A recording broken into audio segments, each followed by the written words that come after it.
May 14th, 1 Samuel 15:1 through 16:23. Samuel said to Saul, I am the one the Lord sent to anoint you king over his people Israel. So listen now to the message from the Lord. This is what the Lord Almighty says. I will punish the Amalekites for what they did to Israel when they waylaid them as they came up from Egypt. Now go attack the Amalekites and totally destroy all that belongs to them. Do not spare them. Put to death men and women, children and infants, cattle and sheep, camels and donkeys.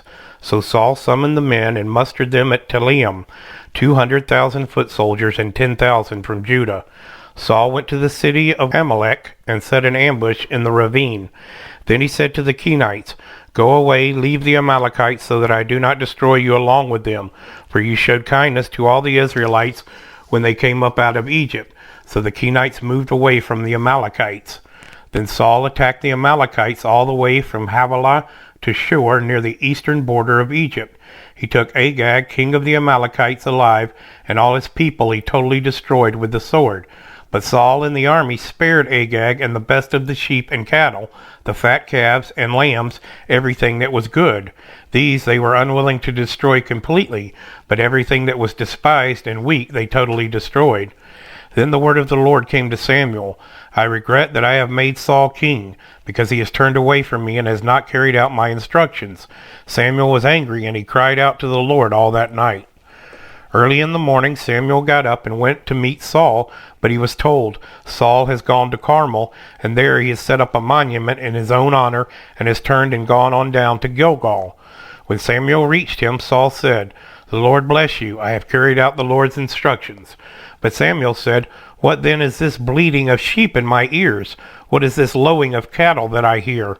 Saul answered, The soldiers brought them from the Amalekites. They spared the best of the sheep and cattle to sacrifice to the Lord your God, but we totally destroyed the rest. Enough, Samuel said to Saul. Let me tell you what the Lord said to me last night. Tell me, Saul replied. Samuel said, Although you were once small in your own eyes, did you not become the head of the tribes of Israel? The Lord anointed you king over Israel, and he sent you on a mission, saying, Go and completely destroy those wicked people, the Amalekites, wage war against them until you have wiped them out. Why did you not obey the Lord? Why did you pounce on the plunder and do evil in the eyes of the Lord? But I did obey the Lord, Saul said. I went on the mission, and the Lord assigned me. I completely destroyed the Amalekites and brought back Agag, their king. The soldiers took sheep and cattle from the plunder, the best of what was devoted to God, in order to sacrifice them to the Lord your God at Gilgal. But Samuel replied, Does the Lord delight in burnt offerings and sacrifices as much as in obeying the Lord? To obey is better than sacrifice, and to heed is better than fat of rams. For rebellion is like the sin of divination, and arrogance like the evil of idolatry. Because you have rejected the word of the Lord, he has rejected you as king. Then Saul said to Samuel, I have sinned. I violated the Lord's command and your instructions. I was afraid of the men, and so I gave in to them. Now I beg you, forgive my sin and come back with me so that I may worship the Lord. But Samuel said to him, I will not go back with you. You have rejected the word of the Lord, and the Lord has rejected you as king over Israel. As Samuel turned to leave, Saul caught hold of the hem of his robe, and it tore. Samuel said to him, The Lord has torn the kingdom of Israel from you today and has given it to one of your neighbors, to one better than you.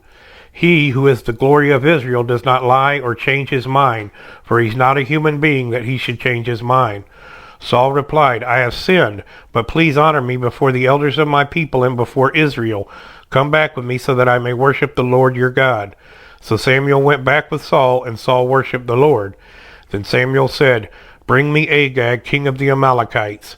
Agag came to him in chains, and he thought, Surely the bitterness of death is past. But Samuel said, As your sword has made women childless, so will your mother be childless among women.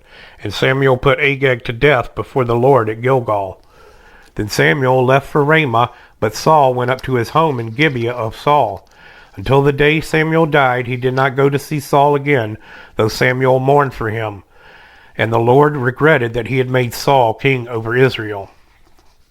The Lord said to Samuel, How long will you mourn for Saul, since I have rejected him as king over Israel? Fill your horn with oil and be on your way. I am sending you to Jesse of Bethlehem. I have chosen one of his sons to be king." But Samuel said, "How can I go? If Saul hears about it, he will kill me." The Lord said, "Take a heifer with you and say, 'I have come to sacrifice to the Lord.' Invite Jesse to the sacrifice, and I will show you what to do. You are to anoint for me the one I indicate." Samuel did what the Lord said. When he arrived at Bethlehem, the elders of the town trembled when they met him. They asked, "Do you come in peace?" Samuel replied, "Yes, in peace. I have come to sacrifice to the Lord.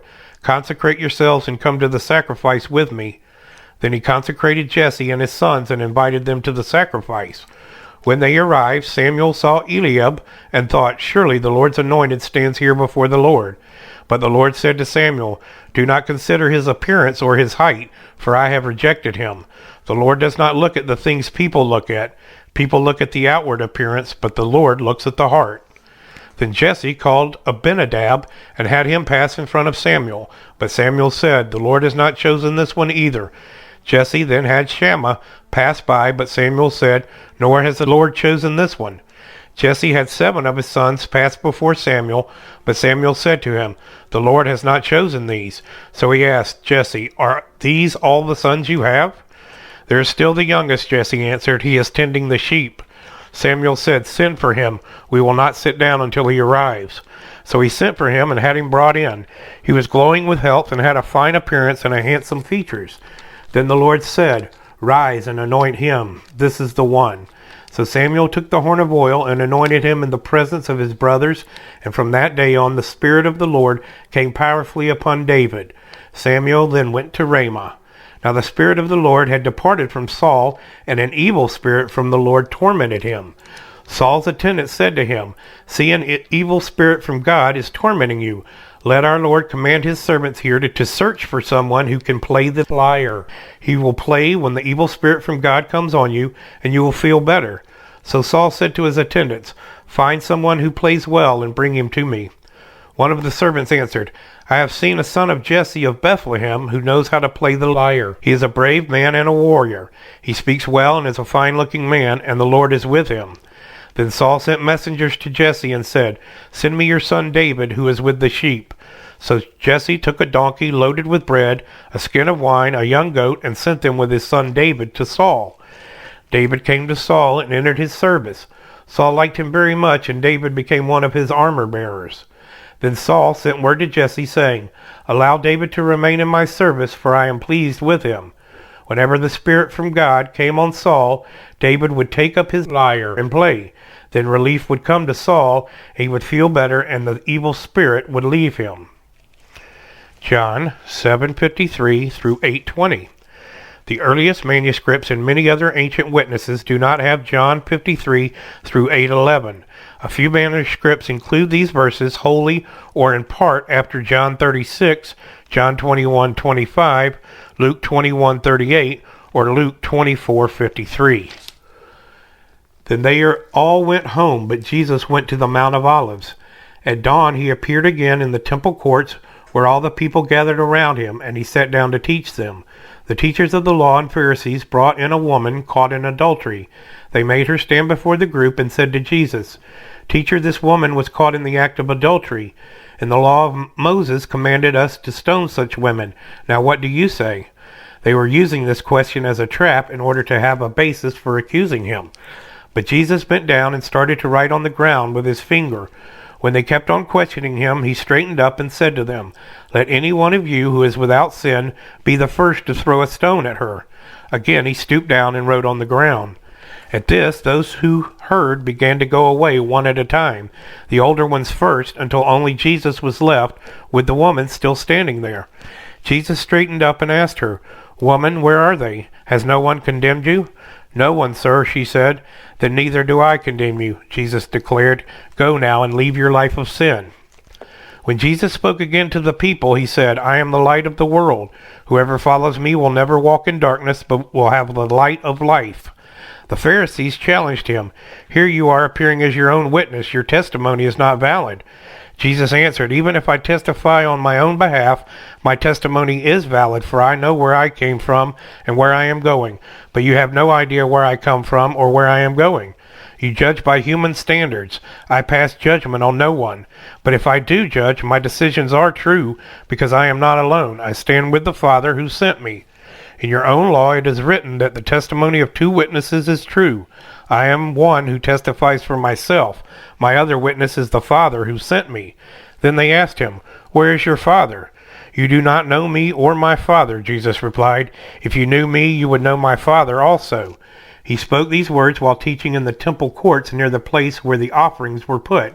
Yet no one seized him because his hour had not yet come. Psalm 110, 1 through 7. Of David, a psalm.